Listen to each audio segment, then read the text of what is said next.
할렐루야. 아멘. 오늘 또 예배의 자리에 나오신 여러분을 예수님의 이름으로 사랑하고 축복합니다.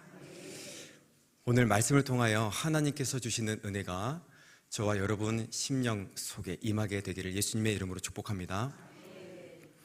우리 옆 사람 보면서 인사하고 시작하겠습니다. 은혜 많이 받으세요. 인사하겠습니다.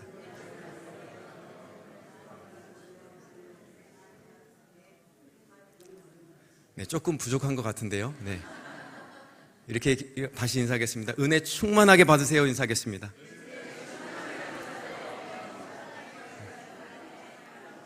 네. 하나님의 은혜가 충만하게 넘치는 귀한 시간이 될 줄 믿습니다.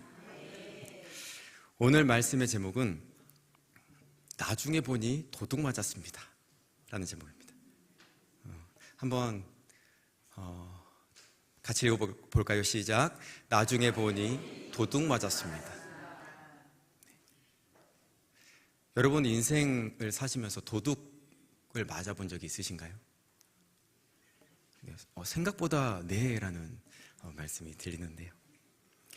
저는 오늘 말씀을 준비하면서 초등학교 때인지 중학교 때인지 잘 모르겠지만 어렸을 때 일이 생각났습니다. 저는 어렸을 때부터 모태신앙으로 살아왔는데요. 엄격하신 아버지 어머니 밑에서 신앙생활을 잘 했던 그런 학생이었습니다. 부모님 몰래 나쁜 짓도 조금씩은 했겠죠. 그러나 학교에서만큼은 정말 모범적이고 성실한 학생이었던 것 같아요. 그래서 학교에서 급식을 먹을 때도 기도는 하고 먹어야지 이렇게 하고 눈을 감고 급식을 먹기 전에 기도를 합니다. 근데 여러분 잘 아시는 분도 있겠지만 학교 급식에는 특징이 있는데 반드시 맛있는 후식 한 가지가 나옵니다. 예를 들어 밥, 국, 반찬들 나오고 하이라이트로 딸기 몇 개가 나온다든지 요구르트 하나가 나온다든지 요플레 요거트, 옛날에 꼬모 아시나요? 이런 게 나온다든지. 네. 식사를 다 마치고 먹을 만한 맛있는 후식이 나오죠. 초등학교 때, 중학교 때는 밥보다 그런 게 더 맛있습니다. 그런데 문제는 제가 식사 전에 기도하는 틈을 타 친구들이 저의 맛있는 그 음식을 노리고 있다는 것이 큰 문제였습니다. 눈을 감으면 딸기 한 개가 없어져 있습니다. 네, 또 저 말고 제 친한 친구 중에 목사님 아들이 한 명 있었는데 제가 혹시라도 빨리 기도를 마치고 눈을 뜨고 있으면 그 도둑의 손길이 제 친구에게 향합니다. 그래서 저는 고민을 하다가 대단한 묘수 하나를 생각했습니다. 손으로 방어하면서 기도하자. 네, 그래서 그 이후로는 제 맛있는 후식을 도둑 맞은 본 적이 없습니다. 근데 여러분 제가 어렸을 때 일화를 소개해드렸던 것처럼 급식판 위에서 빼앗기던 요구르트나 딸기 같은 음식들을 도둑 맞으면 금방 티가 납니다. 왜 그럴까요? 눈에 보이기 때문이죠. 누가 가져갔지? 이렇게 생각하고 바로 알아차리고 범인을 탐색합니다. 또 제가 초등학교 때 일이라 가벼운 것들로 도둑 맞았다고 표현을 했지만 요즘에 핸드폰도 훔쳐가고 지갑도 훔쳐가는 경우가 꽤 있죠. 그런데 요즘 같은 시대는 시대가 너무 좋아져서 도둑 맞으면 바로 CCTV 돌려봅니다. 거리에서 소매치기 당했다. 바로 주변에 있는 차들 블랙박스 요청해서 다 보면은 쉽게, 옛날보다는 쉽게 도둑을 잡을 수 있습니다. 여기 앉아 계신 분들 중에는 도둑으로 직업을 삼으신 분은 없겠지만 요즘은 거의 바로 잡히기 때문에 도둑을 직업으로 가지신 분은 먹고 살기가 힘들어졌습니다. 그런데 우리 삶을 가만히 보면 눈에 보이는 지갑, 핸드폰 이런 것들은 도둑 맞지 않기 위해서 잘 관리하고 살아가는데 눈에 보이지 않는 훨씬 중요한 것들을 도둑 맞고 살아가면서 내가 도둑 맞았다라는 것도 모르고 살아가는 경우가 참 많이 있습니다. 우리는 눈에 보이는 것은 없어지면 잘 알아채지만 눈에 보이지 않는 것들은 우리가 깨어있지 않으면 놓쳐버리고 빼앗기고 맙니다. 늘 우리의 좋은 것들을 빼앗아가는 정체가 있지요. 그 정체를 오늘 본문 말씀에서 분명하게 말씀하십니다. 요한복음 10장 10절 말씀을 다시 한번 읽어보겠습니다. 시작. 도둑이 오는 것은 도둑질하고 죽이고 멸망시키려는 것뿐이요 내가 온 것은 양으로 생명을 얻게 하고 더 풍성히 얻게 하려는 것이라. 아멘.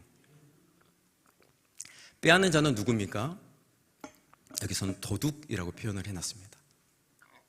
사탄이죠. 예수님께서는 마귀가 하는 일을 말씀하시면서 도둑질한다라는 표현을 쓰셨습니다. 여러분, 마귀는 빼앗는 자입니다. 끊임없이 우리의 영적인 보물들을 다 훔쳐 달아나는 자입니다. 그러나 여러분, 오늘 우리가 이 말씀을 묵상할 때는 마귀의 도둑질에만 집중하며 두려워할 필요가 전혀 없습니다. 왜냐하면 우리에게는 예수님이 계시기 때문입니다. 예수님은 빼앗는 분이 아닙니다.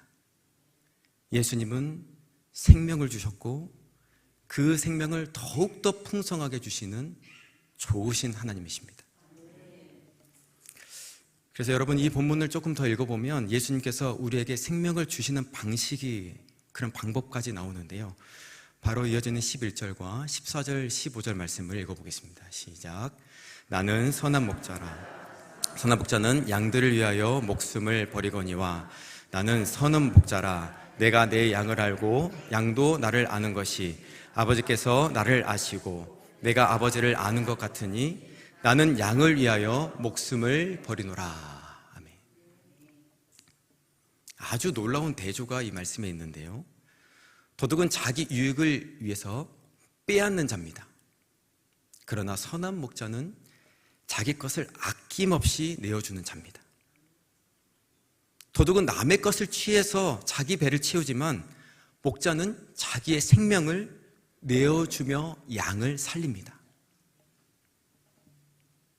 여러분, 그래서 우리는 도둑의 정체를 명확하게 알 필요가 있고 동시에 예수님께서 우리에게 생명을 주셨던 것처럼 그 생명을 우리가 누리며 우리가 그 생명을 풍성히 받아들이기 위해서, 그 생명으로 살아내기 위해서 예수님께 집중하는 믿음의 자세가 필요합니다.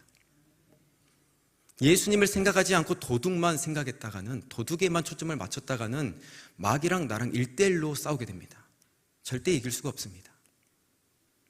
이미 우리를 위해서 싸워서 십자가상에서 승리하신 예수 그리스도의 승리를 오늘 마음껏 묵상하시며, 혹시 예전에 마귀에게 도둑질 당했던 것들이 있다면 그것을 발견하시고 다 되찾는 귀한 시간이 되시길 예수님의 이름으로 축복합니다.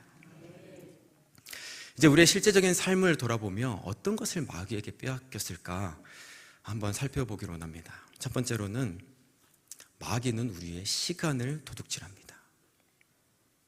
뭘 도둑질한다고요? 시간을 도둑질합니다. 하나님께서 우리에게 주신 최고의 선물 중에 하나가 바로 시간입니다. 하나님께서는 우리에게 하나밖에 없는 인생은 개인의 고유한 시간을 허락하셨죠. 여러분, 원래 시간의 주인은 누구실까요? 하나님이십니다. 하나님을 표현할 때 이런 말씀이 있죠. 하나님은 알파와 오메가다. 처음이자 끝이다. 시간의 주관자다라는 표현이 있습니다. 그 하나님께서 시간을, 온 세계 만물을 창조하시고 시간을 만드신 하나님께서 그 시간을 여러분에게 선물하셨습니다. 여러분, 귀한 시간, 인생들을 살고 계시죠. 여러분, 그런데 여러분 잘 아실 겁니다. 시간에는 독특한 특징이 있는데요, 일시정지가 없습니다. 아무리 중요한 순간이라 해도 시간을 붙잡아 놓을 수가 없습니다. 중요한 순간이 있다 할지라도 일시정지 누르고 지금부터 하나님 1시간만 멈춰주세요, 이렇게 여러분 기도해 보십시오. 이렇게 할 수 없다는 거죠. 시간은 계속해서 흘러갑니다. 제 아들 로이가 있는데요, 로이가 자라나는 속도가 정말 어마어마하게 빠릅니다. 이제는 달려다닙니다. 아직도 제 눈에는 귀엽지만 그 아주 어릴 때 아가의 모습이 점점 없어지고 있는 것 같아서 시간을 정지할 수 없으니 부지런히 내 눈에 담아놔야겠다, 이런 생각을 합니다. 시간은 정지를 할 수가 없습니다. 또 시간은 하나의 특징이 있는데 되감기도 안 됩니다. 지나간 시간은 다시 돌아오질 않죠. 돈은 잃어버렸다 해도 다시 벌 수 있습니다. 물건도 마찬가지로 잃어버렸다 하면 다시 살 수 있는 게 물건입니다. 그러나 지나간 시간은 아무리 많은 돈을 준다고 해도 살 수 없습니다. 그래서 우리의 인생에 후회라는 것이 있죠. 시간은 멈출 수도 없고 되돌릴 수도 없기 때문입니다. 그럼 여러분, 성경에서 말하는 시간의 개념은 어떤 개념들이 있을까요? 조금 지루할 수 있는데 주의 깊게 들어보세요. 성경에서 시간을 표현한 말 가운데 여러분도 좀 알고 계실 만한 단어들 두 개가 있습니다. 헬라어 단어인데요, 하나는 크로노스라는 단어이고 하나는 카이로스라는 단어입니다. 크로노스라는 단어는 시계의 시간을 말합니다. 하루에 24시간, 우리가 잘 알고 있는 시간이 크로노스입니다. 우리는 하루 24시간을 살아가고 1년 365일을 살아가죠. 모든 이 시간은 공평합니다. 누구에게나 평등하게 흘러가는 시간이 이 크로노스의 시간입니다. 우리는 누구나 이 크로노스의 안에서, 이 시간표 안에서 살아가죠. 이 시간표 안에서 밥을 먹고 일을 하고 나이가 먹어가면서 그렇게 살아갑니다. 그러면 크로노스 말고 카이로스는 어떤 뜻이 있을까요? 카이로스는 하나님의 시간입니다. 똑같이 흘러가는 24시간이 있지만 그 어느 한순간에 하나님의 뜻과 나의 삶이 만나는 시간을 카이로스의 시간이라고 말합니다. 하나님과 깊이 관련한 시간을 말합니다. 하나님께서 주신 거룩한 기회의 시간이기도 합니다. 여러분, 이해가 좀 가시나요? 안 가시죠? 네. 삭개오의 삶을 예로 들어보면 조금 이해가 쉽습니다. 삭개오는 세리장으로서 남들의 손가락질을 받으며 그렇게 날마다 똑같이 돈을 벌고 집으로 돌아오는 외롭고 허무한 그런 하루하루를 살아갔을 겁니다. 의미가 없고 반복되고 계속해서 똑같은 일상, 이것이 삭개오의 크로노스의 시간입니다. 하지만 그 허무하게 흘러가던 시간 속에서도 카이로스의 시간이 찾아옵니다. 바로 예수님께서 여리고를 지나가신다는 소문을 듣고 뽕나무 위로 올라갔을 때입니다. 남들과 다름없는 그렇게 똑같이 흘러가는 하루였지만 예수님을 만나기 위해서 뽕나무 위로 올라간 순간, 그 짧은 순간, 그리고 예수님과 대화하는 순간, 이 순간이 바로 삭개오의 평생을 바꾸는 카이로스의 시간이었다라는 겁니다. 다시 정리해 드릴까요? 크로노스의 시간은 일상의 시간이고 카이로스는 은혜의 시간입니다. 그런데 마귀는 이 두 개 다를 공격합니다. 도둑질해 갑니다. 뺏어갑니다. 일상의 시간인 크로노스도 낭비하게 하고 그 시간 안에 찾아오는 카이로스, 하나님께서 예비하신 시간, 하나님께서 주신 기회까지 놓치게 만듭니다. 마귀는 우리의 시간을 도둑질해 갑니다. 우리의 시간을 마귀가 어떻게 도둑질해 갈까요? 일단 게으름이란 덫을 놓습니다. 이 게으름이란 덫을 놓아서 우리가 일상생활 속에서 해야 할 일을 계속 미루게 만들죠. 빨리 중요한 일을 끝내고 다음 일로, 다음 스텝으로 넘어가야 하는데 계속 일을 미루게 만듭니다. 청소를 미룬다거나 설거지를 미룬다거나 다 시간을 도둑질 당하고 있는 겁니다. 일상뿐만 아닙니다. 하나님과 관련된 시간도 일상 속에서 도둑 맞을 수 있습니다. 기도를 미루고 말씀 읽는 것을 미루고 예배를 미룹니다. 또 섬김을 미룹니다. 하나님께서 마음에 감동을 주시는데 계속 미루고 또 미룹니다. 나중에 하지 뭐. 여러분, 그런데 이 나중에가 마귀가 정말로 좋아하는 말입니다. 마귀는 우리에게 하지 마라, 하지 마, 이렇게 공격하지 않고 나중에라는 말로 속삭입니다. 기도하지 마가 아니라 조금 있다가 하라고 말하죠. 섬김을 하지 말라고 하는 것이 아니라 조금만 기회를 보다가 할까? 이렇게 유혹합니다. 여러분, 우리는 그 마귀의 도둑질에 속으면 안 됩니다. 왜냐하면 오늘 말씀의 제목처럼 나중에 보니 도둑 맞은 것을 알기 때문입니다. 여러분, 가장 중요한 순간은 지금입니다. 우리 다 같이 말씀을 읽어보므로 내 안에 내 마음의 문을 놓고 하고 있는 이 도둑을 쫓아냅시다.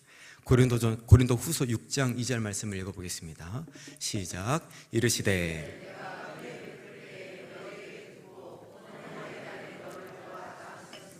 보라, 지금은 은혜 받을 만한 때요, 보라, 지금은 구원의 날이로다. 아멘. 여러분, 지금은 은혜 받을 만한 때입니다.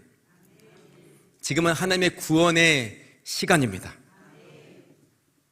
여러분, 이런 말이 있죠. 세상에서 하는 말인데 조금은 성경적이라서 제가 여러분께 말씀드립니다. 금 중에 가장 귀한 금이 있다면 그것은 바로 지금이다. 여러분, 지금이 바로 하나님을 만날 수 있는 가장 좋은 때입니다. 마귀는 게으름이라는 덫을 우리에게 놓는다고 말씀드렸습니다. 그런데 또 마귀가 우리에게 시간을 빼앗아가는, 공격하는 방법이 있는데요, 따라서 해보겠습니다. 우선순위를 분간하지 못하게 만듭니다. 우선순위를 분간하지 못하게 만들어서 우리의 시간을 도둑질해버립니다. 우리의 1순위, 우리의 삶에서 1순위가 뭐를 해야 될까요? 하나님께서 주신 사명을 감당하는 것이 1순위입니다. 사명이라는 이 단어의 뜻이 무엇입니까? 사명은 내가 하나님께 부여받은 임무입니다. 그런데 마귀가 우리를 혼미케 함으로 우선순위, 나의 1순위 이 사명을 망각해버리게 만들거나 우선순위를 뒤바꿔 놓음으로써 우리를 혼동시킵니다. 우리의 시간을 허비해버리고 만다라는 것이죠. 여러분, 그래서 우리는 좀 겸손해야 됩니다. 뭔가를 내가 열심히 살고 있다, 뭔가를 성실하게 하고 있다고 해서 자만해서는 안 됩니다. 왜냐하면 혹시 내가 진짜 해야 할 사명을 놓치고 다른 것을 열심히 한다면 그것은 내 귀한 시간을 도둑질 당하고 있는 중이기 때문입니다. 분명 하나님께서 우리에게 맡기신 일이 있는데 다른 것을 먼저 하고 있으니, 그것도 열심히 하고 있으니 우리가 하나님의 사명을 어떻게 감당할 수 있겠습니까? 우선순위를 분별하지 못하고 다른 것에 우리가 시간을 투자한다면 우리는 크로노스의 시간도, 카이로스의 시간도 다 도둑질 당한다라는 겁니다. 여러분, 그러나 우리 모두에게는 사명이 있습니다. 여러분, 어떤 사명이 있으십니까? 부모에게는 부모의 사명이 있습니다. 자녀에게는 자녀로서의 사명이 있습니다. 교사는 교사의 사명이 있습니다. 사업장에서는 그곳에서 감당해야 할 하나님의 사명이 다 각기 있습니다. 교회 안에서도 마찬가지죠. 하나님께서 각 사람에게 맡기신 일들이 있습니다. 그것보다 더 중요한 사명이 있는데, 그리스도인이라면 하나님을 사랑하고 이웃을 사랑하며 복음을 땅끝까지 전하고 하나님 나라를 위하여 살아가야 하는 공통된 사명이 있습니다.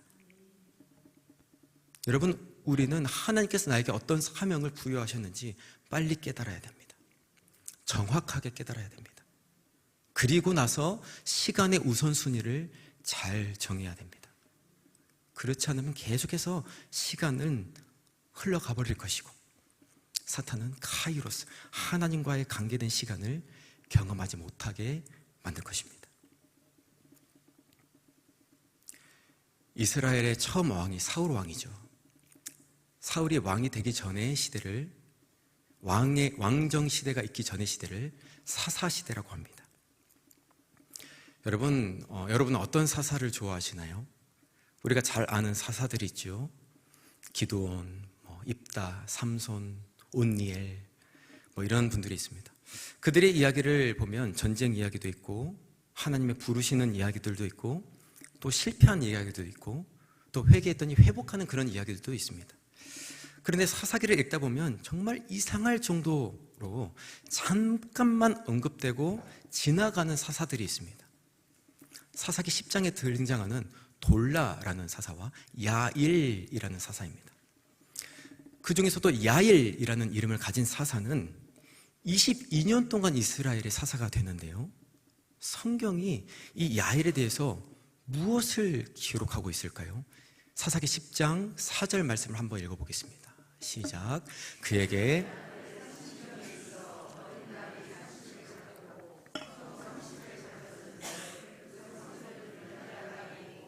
오늘까지 하본 야일이라 부르더라. 아멘. 아들이 30명, 나귀가 30, 그리고 성읍이 30입니다. 부러우신가요? 아마 그때 당시의 지역사회에서 상당한 권력과 영향력을 갖고 있었던 인물이자 사사였을 것 같습니다. 그런데 여러분 좀 이상하지 않나요? 야일에 대한 기록이 이것이 전부입니다. 사사인데 22년이나 이스라엘의 사사였는데 성경은 그의 업적을 길게 기록하지 않습니다. 자손의 번성과 자신이 가지고 있는 재물에 대한 기록만 남기고 성경 어디에도 야일이라는 인물에 대해서 찾아볼 수가 없습니다.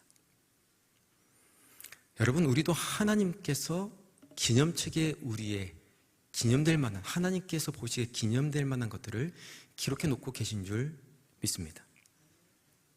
그런데 여러분, 한번 상상해 보세요. 저와 여러분의 일상 속에서 하나님께서 정말 기쁘셔서 기록될 만한 것들이 얼마나 있을까요? 저는 잘 먹고 잘 살았더라 라만, 이 내용만 기록된다면, 나중에 혹시 천국 가서 그것만 보고 있다면 상당히 부끄러울 것 같습니다. 분명 하나님께서 주신 시간이 우리에게 있지만, 그러나 우리에게 주어진 시간은 무한하지 않습니다. 그래서 여러분, 우리는 시간을 도둑질 당하지 않아야 하고 잘 아껴야 합니다. 하나님께서 주신 기회들을 잘 붙잡아야 합니다. 에베소서 5장 15절에서 16절 말씀을 읽어보겠습니다. 시작. 그런즉 너희가 어떻게 행할지를 자세히 주의하여 지혜 없는 자 같이 하지 말고 오직 지혜 있는 자 같이 하여 세월을 아끼라. 때가 악하니라. 아멘. 세월을 아끼라. 때가 악하니라. 왜 때가 악하겠습니까? 도둑이 있기 때문입니다. 여기서 아끼라라는 이 단어는 기회를 사들인다라는 의미를 갖고 있습니다. 하나님께서 여러분에게 기회를 주셨을 때 붙잡으라는 겁니다. 하나님께서 여러분을 위한 많은 계획들, 많은 사명들, 하나님과 관계된, 하나님께서 기뻐하실 만한 그런 기회들, 그런 시간들을 여러분에게 주고 계십니다. 사랑할 기회가 왔습니까? 여러분, 사랑하셔야 됩니다. 섬길 기회가 올 수도 있습니다. 섬겨야 됩니다. 또 그리스도인들에게 중요한 기회가 있죠. 전도의 기회가 있을 수 있습니다. 주님 붙들고 예수 그리스도의 복음을 담대하게 전파해야 됩니다. 하나님께서 순종하라고 마음을 주실 때 빨리 순종하시길 바랍니다. 마귀에게 시간을 도둑맞지 마시고 좋은 많은 기회들, 카이로스의 시간을 잘 붙잡게 되시기를 예수 그리스도의 이름으로 축복합니다. 첫 번째로는 마귀는 우리에게 시간을 도둑질해가고, 두 번째, 마귀가 우리에게 도둑질해가는 게 있습니다. 같이 읽겠습니다. 시작. 마귀는 우리의 마음과 생각을 도둑질합니다. 사실 시간을 빼앗는 것보다 더 무서운 것이 바로 이 마음을 빼앗기는 겁니다. 하나님께서 주신 생각을 빼앗기는 것이 정말 무서운 겁니다. 그래서 하나님께서는 무릇 지킬 만한 것 중에 내 마음을 지키라고 말씀하셨죠. 잠언 4장 23절 말씀을 읽어보겠습니다. 시작. 모든 지킬 만한 것 중에 더욱 내 마음을 지키라. 생명의 근원이 이에서 남이니라. 아멘. 여러분, 이 말씀을 통해 힌트를 얻어보자면 가장 영적 전쟁이 많이 일어나는 장소가 바로 우리의 마음이라는 것을 알 수 있습니다. 내 마음을 지키라고 했거든요. 마음의 문을 계속해서 도둑이 노크하고 계속해서 침입하려고 합니다. 마귀가 가룟 유다에게 예수님을 팔게 하려는 생각을 집어넣었죠. 삼손은 어땠습니까? 분명 사사로스의 사명이 있었지만 들릴라에게 마음을 도둑맞았습니다. 아간이라는 인물을 아시죠? 아간은 외투와 금덩어리를 보는 순간 하나님의 말씀에 순종하는 것에 대한 마음을 빼앗겨 버렸습니다. 여러분, 우리도 마찬가지입니다. 마귀는 항상 우리의 생각을, 우리의 귀한 마음들, 은혜들, 사랑들 도둑질하려고 계속 호신탐탐 노리고 있습니다.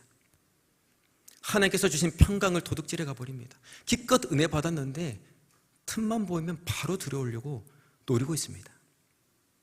대신 또 심겨놓고 갑니다. 염려를 심겨놓고 두려움을 심겨놓고 그런 생각들을 던져놓고 갑니다. 또 어떤 교회 공동체 안이나 여러분 직장 생활 안에서 어떤 사람이 나에게 말 한마디를 탁 쐈는데 그 말 한마디가 계속해서 내 생각에 머물게 만듭니다. 현재 우리가 이 하나님의 성전에 와서 예배를 드리고 있지만 만약에 내가 내 생각에 어제 드렸던 원망스러운 말 한마디가 생각이 난다면 우리의 몸은 이곳에서 앉아서 예배를 드리고 있지만 이미 마음은 마귀에게 도둑맞은 상태라는 겁니다. 이뿐 아닙니다. 마귀는 하나님의 나라의 평강을 도둑질해 갑니다. 막 불안하면 여러분 점검해 보셔야 됩니다. 불안하네 하고 넘기면 안 됩니다. 점검하셔야 됩니다. 도둑질해 간 겁니다. 온전한 하나님의 사랑이 우리 안에 있으면 평강이 옵니다. 온전한 하나님의 사랑이 두려움을 내쫓는다고 말하고 있거든요. 여러분, 마귀가 우리의 마음을 도둑질해 갈 때 가장 안 좋은 것은 하나님의 말씀이 우리 안에 심겨지지 않는다는 것이 너무나도 큰 일인 것입니다. 예수님께서는 씨 뿌리는 자의 비유를 통해서 마음과 생각을 지키지 못할 때 어떤 일들이 일어나는가에 대해서 말씀하시는 대목이 있습니다. 마가복음 4장 18절에서 19절 말씀을 읽어보겠습니다. 시작. 또 어떤 이는 가시 떨긴 나무에 뿌려진 자니 이들은 말씀은 듣기는 하되 세상의 염려와 재물의 유혹과 기타 욕심이 들어와 말씀을 막아 결실하지 못하게 되는 자요.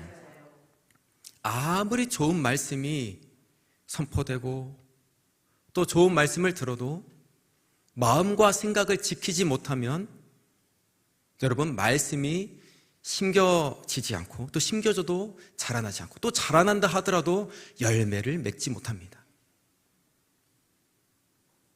마음을 빼앗기면 예배를 드려도 은혜가 없습니다. 마음을 빼앗기면 기도할 능력도 사라집니다. 은혜의 열매도 맺힐 수가 없습니다. 아무것도 하기 싫어집니다. 솔직히. 그래서 우리는 선한 목자 되셔서 우리를 강도로부터 도둑으로부터 보호하시는 예수님께 나아가야 합니다. 선한 목자 되신 예수님, 우리를 지키시기 위해서 생명까지 내주셔서 십자가에서 승리하신 예수님께 반드시 나아가야 합니다. 아까 우리가 읽어봤지요. 도둑은 우리의 좋은 것들을 다 뺏어가지만 선한 목자는 자신의 목숨을 버리면서까지 자기 양을 지킵니다.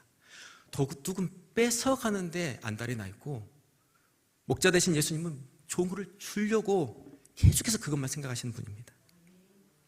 여러분, 다윗을 한번 우리가 묵상해 봤으면 좋겠습니다. 다윗은 어린 시절 양을 지키는 목동이었죠. 마치 선한 목자 되시는 예수님을 예표해 놓은 것 같습니다. 사나운 짐승들이 양들을 공격할 때 다윗은 그 사나운 짐승들을 다 내쫓았습니다. 다윗의 자손으로 오신 예수님은 지금도 우리 마음에 있는 도둑들을 내쫓으십니다. 한 일화가 있죠. 예수님께서 실제 오셔서 실제로 노끈으로 채찍을 만들어서 성전에 장사하는 사람들을, 장사꾼들을 다 내쫓으셨습니다. 그러면서 이렇게 말씀하셨죠. 하나님의 전을 강도의 소굴로 만들지 말라. 성전, 여러분 성전은 어디입니까? 우리의 마음입니다. 예수님께서 들어오셔야 될 처소입니다. 우리의 마음에 예수님께서 계시다면 넉군으로 채찍을 만들어서 내 마음속에 있는, 여러분의 마음속에 있는 강도들을 다 쫓아내주실 것입니다. 그 좋으신 예수님을 의지하는 저와 여러분 되시기를 예수님의 이름으로 축복합니다.